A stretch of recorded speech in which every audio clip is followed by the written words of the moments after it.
If you want to make a good investment, you should buy something scarce and desirable that someone richer than you and more cultured than you and smarter than you will want to buy from you in a decade.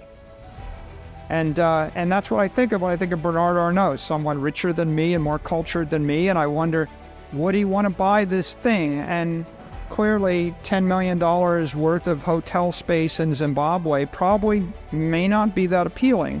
And you never know with real estate whether the person you want to sell it to is going to want to buy it. And of course, people can make more real estate. They certainly can, not all land is scarce. I mean, the beachfront property is, but farmland in Kansas isn't. There's plenty of land in the middle of Australia that isn't nearly as desirable as the Botanic Gardens in Sydney Harbor. The ETF, a spot ETF definitely increases appetites in general because right now, in order to buy Bitcoin, you have to set up a relationship with the crypto exchange.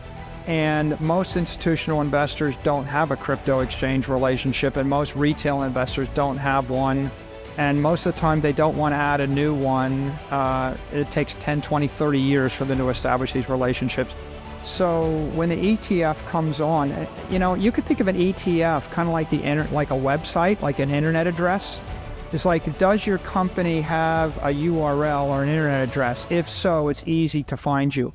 If not, it's really hard to find you. If I can find a website in Australia in about 5 seconds with the URL, and it might take me, 3 months to come there and knock on the door. So ETFs are like the universal protocol of access for financial assets. They're revolutionary. If you don't have the ETFs, it's probably, to say it's 100 times harder to buy would be an understatement. It might be 1,000 times harder. And it's not just because of that, but the other catch is, it's not just 1,000 times easier to buy Bitcoin by an ETF. It's also free because I can finance the deal. If I'm an investor, I could pick up the phone and buy $1 million worth of Bitcoin in about 15 seconds and put up not a dime because the bank, JP Morgan or Morgan Stanley, will loan me the money. And so you're talking about opening the floodgates to hundreds of trillions of dollars of wealth where they can buy it in an instant and they can finance it and they can buy it no money down. And so right now, and after they bought it, they can borrow against it. And you got to contrast that to the current situation where it takes me a year to set up the account.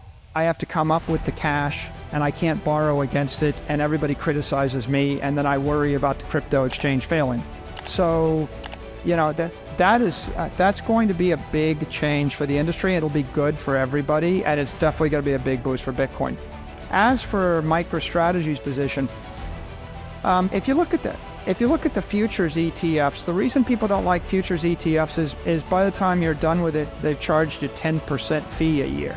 I mean, the cost of rolling the futures is not 1% or 2% a year. It's like 5 or 10 or 20% a year. It's obscenely expensive to cover this with futures. So the spot is going to be a 50 basis point or 100 basis point or something. But let's say 50 basis points. There's a fee to a spot ETF. And over the course of an infinite duration asset, if I charge you 1% a year, that's like taking 20% of your money.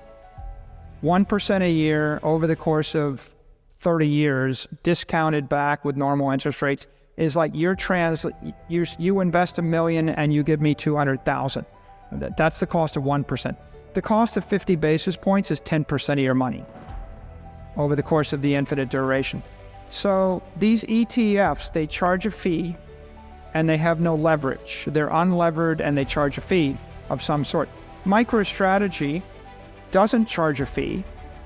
We don't charge 50 basis points. We don't charge anything. We basically provide that acquisition and custody service and cover it with our operating business. So we don't charge a fee. We are levered. We use leverage. So we borrowed $2.2 billion at 1.5% interest to buy Bitcoin. If you can borrow $2 billion and pay 1% interest and buy Bitcoin, I would recommend you do it, right? That's not a bad idea. You probably would do it. we actually borrowed $1 billion at 0% interest. And so if you could borrow $1 billion at 0% interest and buy Bitcoin, you probably ought to do that too.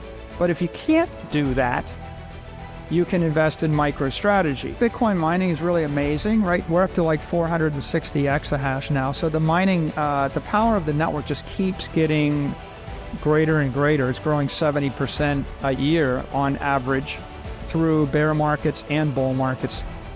The Bitcoin network is secured, in my opinion, by four things. It's secured by electrical power, electricity, like 15 gigawatts of it. It's secured by hash power, computer power, 460 exahash. And that is all the computer power of the world. All the computers in the world that are not Bitcoin miners, if they all started hashing Bitcoin, I don't think they would reach 460 exahash. So it's a lot of computer power, but it's also secured by economic power. There's more than $500 billion that have been invested in the Bitcoin network, and the holders that have invested that money are going to defend the network politically and otherwise, right? A company like MicroStrategy's invested, $4.6 or $4.7 billion. Before someone screws up the network, you can imagine that all of our lawyers and all of our finance people and all of our technologists and all of our engineers are all going to be doing something about it. And we're not even 1%, right? There's 100x more than us out there, and those people feel strongly too. So economic power matters. And then finally, there's just pure political power. There's 220 million people that have Bitcoin exposure. And 220 million people is a lot of people, a lot of voters, and they all know politicians, and they all know corporations, and they're going to fight. So when you think about all of those actors, and they're all running nodes, and they're all operating mining rigs, and they're all talking and doing things, that's a lot of security, and it's it's a multi-dimensional form of security. It's not just mining. But my views on mining is Bitcoin mining hash rate's going to continue to expand. It's going to spread to the four corners of the earth.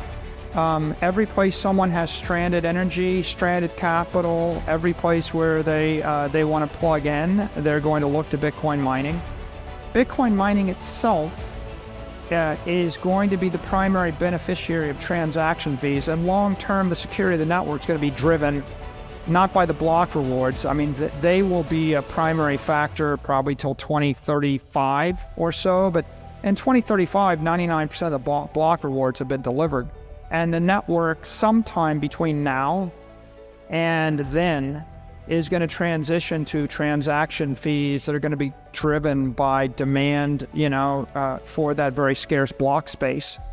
And I think those fees will move into a growth mode and then a hyper growth mode. And when the transaction fees are growing faster than the hash rate, then Bitcoin mining is going to explode in profitability and blossom everywhere in the world. So I think that when I look at Bitcoin mining and I look at transactions, I really focus upon, what are the transaction revenues relative to the block reward, and that determines how you make business decisions.